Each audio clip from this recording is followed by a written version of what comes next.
She was part of the very first season of the Women's National Basketball Association back in 1997. That year, Kym Hampton was drafted 4th in the first round and, in fact, scored the first basket ever for the New York Liberty.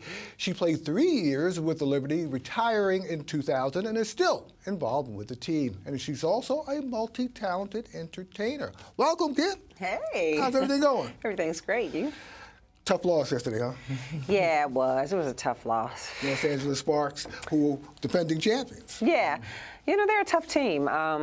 They struggled a little bit in the first quarter with their scoring, but, you know, they just kept chipping away at it, kept taking the shots. And, you know, and then the Liberty kind of ran into a frozen zone, I'll call it, where they just couldn't, the ball wouldn't go down. So, yeah, it's a tough loss. Oh, so it's still early, right? It's May. I know June is tomorrow, but... It's early, but with the WNBA, those early games matter because those are the games that come back in the end and they kind of haunt you because at the end of the season, you know, teams are clicking and everyone has their, you know, they're gelling and they have, you know, their continuity, so... It's tough. Since you retired back in 2000, what has been your role with the team? You've been community liaison. You've also worked in the front office to a degree. Yeah, well, fan development leader was one of my first titles, but it's pretty much community relations, and it's somewhat of a liaison between the fans, trying to hear their wants and needs and desires. And trying to relay what is possible, trying to help to build a fan base or a bigger and a stronger fan base, you know, and so it's a little bit of all of that. And then just staying in touch with the people, the fans that were there when we were there. Speaking of fans, you've always been a fan of basketball growing up in Kentucky. You also ran track. Explain your athletic prowess growing up. You know, I was always a really tall kid, but I was always super athletic. And I didn't start playing organized sports until I was a freshman in high school. But I mean, on our street, we played kickball, we played tag and dodge, and I was right up there with all the top kids. You know, I was playing football with the kids. You know, so. When I started playing basketball, I realized, wow, you know. When did you start playing? With junior high? As a freshman, my freshman high school. Yeah, I was a freshman. And I was the fastest person on the team. I was 6 feet tall, this wingspan, and I could grab the rim, you know, with 2 hands. So I was extremely athletic, and I'm a lefty, so, you know, the jumper was nice. My coach was a left-handed coach, and he was a guard, so I learned how to develop a nice shot. And so it just happened fast. And as far as the track and field, I was a shot putter, and I ended up winning the state championship in the shot put 3 of my 4 years. I lost my junior year, just lack of focus, and had an off day. Were you recruited? Oh, I could have gone to college on a track or a basketball scholarship, but basketball was just a lot more fun. Also, you went to Arizona State University, right? Clean it up. Clean it up. Arizona State. Now, coming out of high school also, as far as the recruiting process, were you recruited by Pat Summitt also at Tennessee? Yes, I got letters pretty much almost every day, I would say. But women's basketball, I graduated from high school in 1980, and women's basketball wasn't big, so I didn't know what school to go to. And mind you, I had just started playing as a freshman, so it wasn't like it was my pedigree, you know, like I knew about it. I'm thinking, looking at letters like, University of Hawaii, looking at the schools in California, I want to go away. I want to see something different. Mind you, I live in Louisville, Kentucky. There's the University of Louisville, there's the University of Kentucky. Big basketball schools as well, but I just wanted to see something different. So Tennessee, when I was getting all the letters, I was like, God, it's just the state right below Kentucky. I don't want to go further. You know, I'm just like, I want to see something different.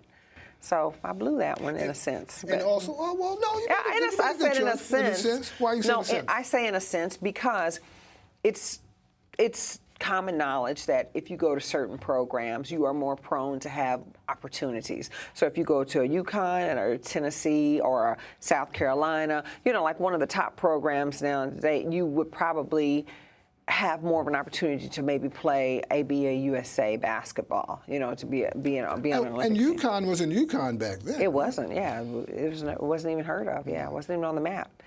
It was Old Dominion, as a matter of fact, that was on the map, yeah. Coming out, you were drafted in 1997, but prior to that, you played overseas? 12 and a half years in Europe, 6 years in Spain, 4.5 years in Italy, a year in France, and also a year in Japan. What was that experience? Oh, it was amazing.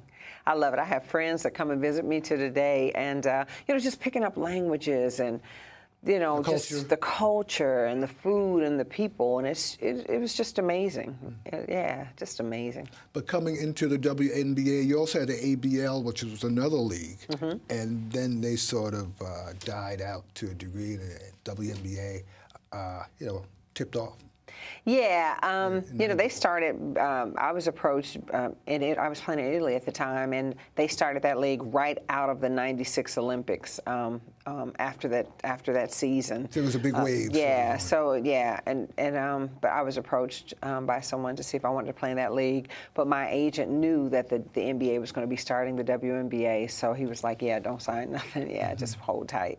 When you look at the league now, is it stable? Where is it economically? Where are the opportunities for women in the front office? You have female ownership. I know you have Ms. Johnson, former wife of Bob Johnson, who's, I believe, owner of the Washington Mystics. Yeah, it's a couple of other organizations. I think Seattle and Los Angeles, if I'm not mistaken, and Atlanta was, and I'm not for sure who owns that now. I think the possibilities are just completely open as far as how the WNBA is doing. I feel like the WNBA is going strong. You look in the arenas, around the arenas, yeah, I think every organization except for maybe some of the smaller teams, the Connecticut team, they play at the Mohegan Sun, so that's about a 10,000 seat arena. So of course they sell out, and you know, and then places like Seattle, they do extremely well from what my understanding is. Well, but then you take places like New York and Los Angeles. Well, gosh, you know, New York and Los Angeles. To do during you have summer? so many choices. I think people have so many choices. And then you take places like Atlanta, you know, Atlanta it's tough. I think the demographic is tough. So, you know, we still have to, us former players, the current players, and everyone has to really do their part. Is the league doing that at all? I mean, is each team trying to promote former players, put them out there in front? Not each team, but I think like they do with the NBA. Yeah. I mean, the NBA, hey, you know, you got, you know, Dominique Wilkins. He's, you know, even though, you know, he's no longer with them in that degree, he's still tied to the Atlanta Hawks. Right. You have Earl Monroe, who played, what, damn near 30 years ago. He's still tied to the New York Knicks, maybe with the used to be Baltimore Bullets, Washington. Yeah, Wizards now.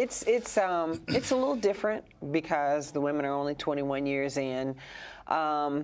And so a lot of teams don't have that connection. Number one, because most of the players don't live in those areas that they played in. So say, for example, you know, I mean, I'm from Kentucky, for example, but I stuck around.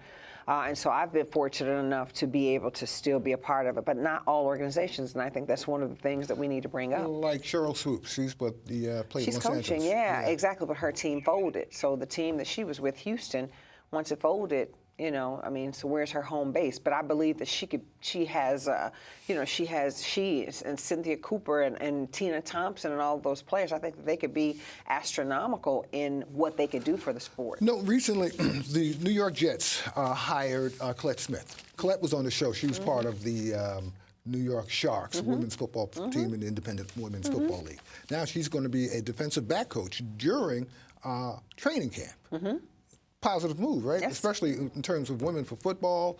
Do you see the same thing happening in basketball, especially yourself? Would you like to be? Becky Hammond, my teammate who played with the New York Liberty, opened it up. She kicked it off, kicked the door down, shall I say, for Colette, you know, and it's another woman. The Arizona Cardinals. Yes, exactly.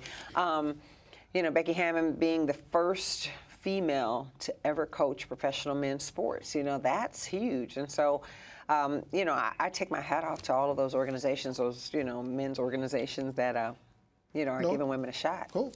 You know, speaking of, we're going to talk off of basketball for a moment. You're quite an entertainer, from what I got, right? You can sing. So, you know, before we go, I want you to blow, whatever you want. Okay, well, if you're looking at that picture right there, I was singing the national anthem. So I'm going to sing a little bit of that. Okay. Oh, say does that star-spangled banner yet wave o'er the land of the free and the home of the brave, rain. What are you doing music-wise right now? Actually, I'm singing. I'm recording, but it's not. Everything hasn't gone as smooth as I'd like. But I have a show coming up on June the 15th.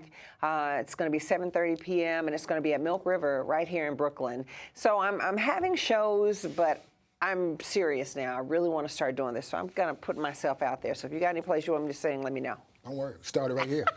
Thanks for coming to Kym Hampton. Thank you for having me.